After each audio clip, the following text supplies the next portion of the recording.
Kirsty from Culture Wellness here, and I'm going to make some cultured carrots.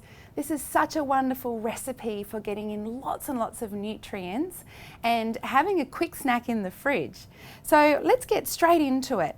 With the cultured carrots, we want to make sure that cut them up into little sticks, but look, honestly, however you like to eat them. You can have them in rounds or sticks. I like to have them in the sticks. And we're going to put all of the carrots in there.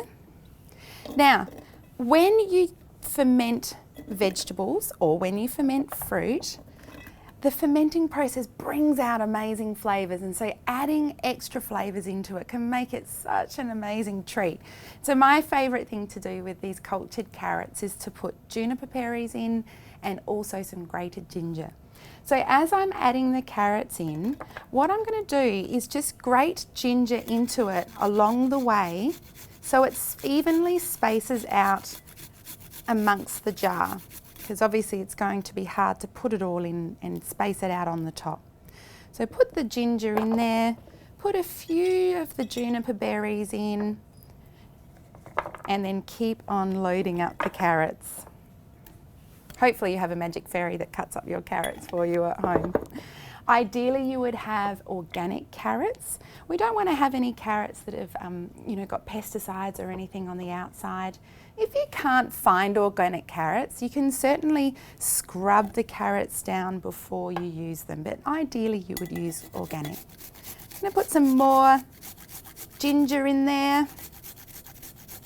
Oh, I can smell it, it's absolutely beautiful. And then the juniper berries. And you can see how we're starting to get a bit of a layered process there.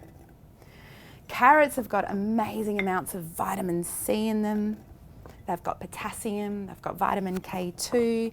They're just such a powerhouse of nutrients.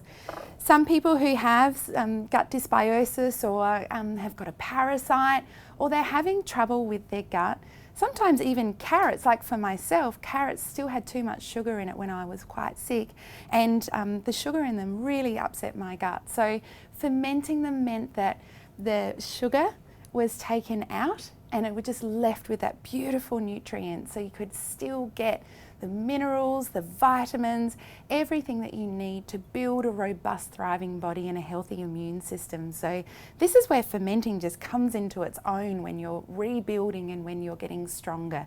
And obviously just anyway, if you are feeling really good and strong. Alrighty, so let me just put all of these extra ones in the top here. Now, how do you get these carrots to ferment? You need some beautiful bacteria to start the fermenting process. So in the video that I did with the Culture Wellness kefir, we made a beautiful kefir. What you're going to do is take 1/4 cup from the kefir that you've made, and we're going to use that as the starter culture, the beautiful little bugs, to start this fermenting process. So I've taken this kefir as starter from what I've made previously. I'm going to pour the kefir in there. And this is just like the engine room. This is what's going to get the fermenting process going. And then we're going to put some filtered water in to fill up the rest of the jar.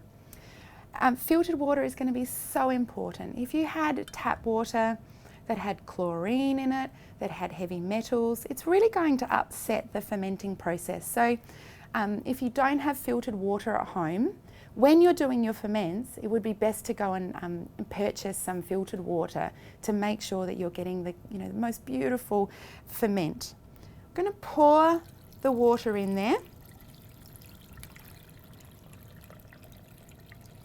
Now, we want to make sure, this is where we have to really get it just perfect. We want to hold those carrots underneath the brine line, which is the water line. So to do that, we use cabbage leaves. Some people might use little rocks, or some people have what's called a fermenting crock. And with the fermenting crock, there's actually weights that you can hold down. All of those things are wonderful. I like using the cabbage leaves because there's more nutrients in the cabbage leaves, so we can just keep getting nutrients. So I've rolled up that cabbage leaf, and what I'm going to do is use it to push the carrots down under that brine line. Now, why do I need carrots under the brine line? If the carrots that are fermenting pop up above that brine line, they may get mould on them. They will be exposed to air and it will disturb the fermenting process, and you'll start growing mouldy bacteria. So you can see how perfectly that is now. We've got the cabbage taking up the rest of the space. All of the carrots are under the brine line there. And we've also got a little bit of room because we've got to allow the gases to be able to expel and just allow the ferment a little bit of breathing space. If you fill it up too high, it might pop the lid off. So make sure that there's some room there for it to expand. Now, with the fermenting process, you don't want any oxygen to be in the jar. And so we put a lid on the top to make sure that it's not exposed to any oxygen. So a nice tight lid. Now, you might use clip down lids, you might use the screw top lids. Just ensure that they're nice and robust and tight and no oxygen can get in. So it's as simple as that. That's the fermenting process. Now what do we do with it? You need to leave it on the bench for 3 days, out of direct sunlight, and not too warm and not too cold. So the ideal fermenting temperature is about 18 to 22 degrees. Now if it's a lot cooler, it's going to take longer to ferment, and that's fine. If you're living in a very cold part of the country, if you leave it out for 5 days, that's perfectly fine. If you live in a tropical, warmer part, it might only take 2 days to ferment. So how do you know when it's ready? How do you know how long you have to leave it for? It comes down to the taste. You take the lid off, pull back the cabbage leaves and get in there and have a taste of your carrots. If the carrots are tart, if they've got some effervescence on them and there's no sugar left in the taste, you know that those carrots are ready. We store the carrots in the fridge once they're ready.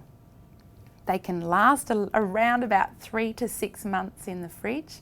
So because they're a living food, they don't really go off. So I hope that you've eaten them all by that time after the 3 to 6 months.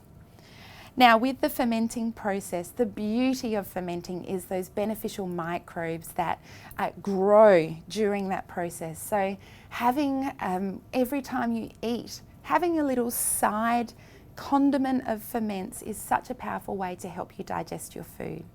So I would have these carrots if I was having, say I'm having a salad for lunch and I've got some grilled chicken, got a beautiful maybe avocado salad, and I would put these carrots on the top, about 1 to 2 tablespoons, and then my favourite thing to do also is to have some mayonnaise on there as well. Or as a snack with my kids, we'll have some mayonnaise and they'll use the carrots to dip into the mayonnaise and eat that. The opportunity, it's endless what you can use these carrots for. Even if you're introducing first foods to kids and you want to get some ferments in there, you can take these carrots and you can blitz them up a little bit to make them nice and soft. And you can also, give them to toddlers so they're getting that taste of fermented foods on their tongue and they're getting used to it, which is a very exciting thing to do for kids. So once again, it's a very powerful way to add beneficial microbes into your day. If you do have trouble digesting sugars, if you've got gut microbiome issues, having carrots fermented will make it much easier for you to get those nutrients in. So there we have it. That's the cultured carrots. All the best with making them and happy fermenting.